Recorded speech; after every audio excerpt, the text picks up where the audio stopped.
Deuxième processus qui, lui, va être beaucoup plus intéressant en termes de transfert génétique, d'évolution des bactéries, c'est à partir de cellules HFR. Alors, une cellule HFR est une cellule qui provient d'une cellule F+, pour laquelle le plasmide F, comme vous voyez ici, s'intègre dans le chromosome bactérien qui est représenté en bleu. Cette intégration se fait de manière aléatoire à un endroit quelconque du chromosome bactérien. Et cette intégration va permettre bien sûr au plasmide F d'être entier à l'intérieur du chromosome bactérien, mais la place de son origine de réplication est aléatoire elle aussi, puisque au départ le plasmide F se coupe, puis ensuite il va s'intégrer dans le chromosome bactérien. Et cette coupure se fait n'importe où. Elle peut être juste derrière l'origine de réplication ou un peu plus loin. Voilà, donc ça peut être n'importe où. Ensuite, cette bactérie HFR, HFR pour haute fréquence de recombinaison, est capable de fabriquer un pont cytoplasmique et de faire du transfert de gènes. Là encore, ça passe par une réplication, donc il va y avoir phénomène de réplication avec une copie qui se fait. Cette copie commence au niveau de l'origine de réplication, donc la pointe de flèche, et se propage au niveau du chromosome bactérien. Donc l'endroit où était l'origine de réplication est très important puisque il va y avoir les gènes qui se situent derrière qui vont pouvoir être répliqués avec leur version précise, donc leurs allèles précis. Là, pour bien montrer la recombinaison génétique à la fin, on a choisi bien sûr deux cellules qui appartiennent à la même espèce, deux cellules de bactéries appartenant à la même espèce, donc elles vont avoir exactement les mêmes gènes, A, B, C, D, mais avec des versions alléliques différentes. Pour l'une, c'est A, B, C, strict, et on a choisi pour la cellule receveuse, F-, les versions A', B', C', D', donc des allèles différents, pour bien montrer la recombinaison génétique. Mais bien sûr, au niveau du chromosome bactérien, il peut aussi au départ y avoir quelques allèles identiques. La copie issue de la réplication passe dans la cellule F-, et le temps d'accroche entre les deux bactéries va conditionner la quantité d'ADN qui va pouvoir passer dans la cellule F-. Donc là, il va y avoir à un moment donné une cassure. Le moment de cette cassure va être déterminé par les conditions environnementales. Donc là, on a choisi de faire entrer dans la cellule F- seulement le chromosome bactérien avec les allèles grand A et grand B. Et on aurait pu faire que grand A, on aurait pu faire si la conjugaison était plus longue, grand A, grand B, plus grand C, encore plus long, grand B. Donc là, on a choisi au hasard, le schéma, bien sûr, vous pouvez choisir une autre possibilité. Puis, il va y avoir phénomène de recombinaison génétique homologue. Donc, recombinaison génétique homologue, homo ça veut dire même.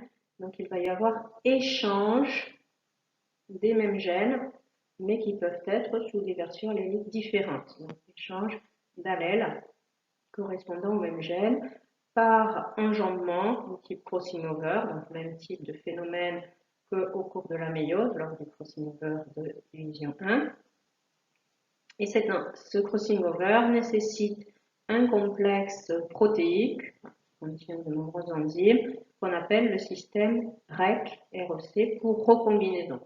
Donc, je ne vous demande pas de connaître le détail des protéines impliquées, mais retenez qu'il y a des protéines, il y a des enzymes qui vont servir au clivage d'ADN, donc à hydrolyser des liaisons phosphodiester, ensuite à la soudure, à la dégradation de l'ADN qui ne servira plus. Voilà, donc système REC. Donc là, sur cet exemple, on a choisi d'échanger B contre B'. Vous voyez, sur l'avant-dernier schéma, crossing over, échange B contre B', la cellule receveuse, F-, va maintenant avoir B à la place de B'. Donc on a bien un nouveau génotype. Elle avait au départ A', B', C', D'. Elle a maintenant A', B, C, D. Donc bien recombinaison génétique. Alors ici, remarque par rapport au schéma, on a choisi le cas de figure où B est échangé contre B'. On aurait très bien pu avoir aussi échange de A contre A'. Ou encore, on aurait pu avoir échange uniquement de A contre A'. Voilà, soit A et B s'échangent contre A', B', soit A seulement s'échange avec A', soit B s'échange uniquement avec B'. Donc, tous les cas de figure sont possibles. Donc on obtient une bactérie qualifiée de bactérie recombinée ou bactérie recombinante. C'est un phénomène naturel. Pardon.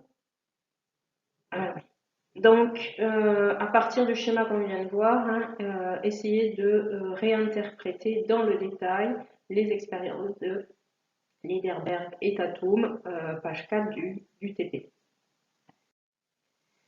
Ces phénomènes de conjugaison bactérienne sont essentiels pour la vie des bactéries, puisqu'elles permettent une diversité génétique, donc une innovation. La conjugaison bactérienne est très efficace entre bactéries d'une même espèce, mais elle est parfois possible entre bactéries d'espèces différentes, voire bactéries de genres différents. Donc ça intervient notamment de façon fréquente dans les milieux où les bactéries sont nombreuses. On peut citer l'exemple du tube digestif des mammifères, avec ce microbiote intestinal qui est abondant, et donc bien sûr des transferts de gènes vont pouvoir se faire. Ceci donc est bien à connaître puisque ça peut avoir des conséquences importantes.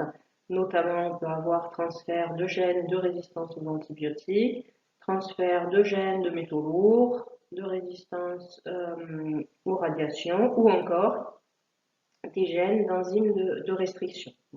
C'est absolument pas exhaustif, mais bien sûr, ça permettra de générer de nouveaux types de bactéries.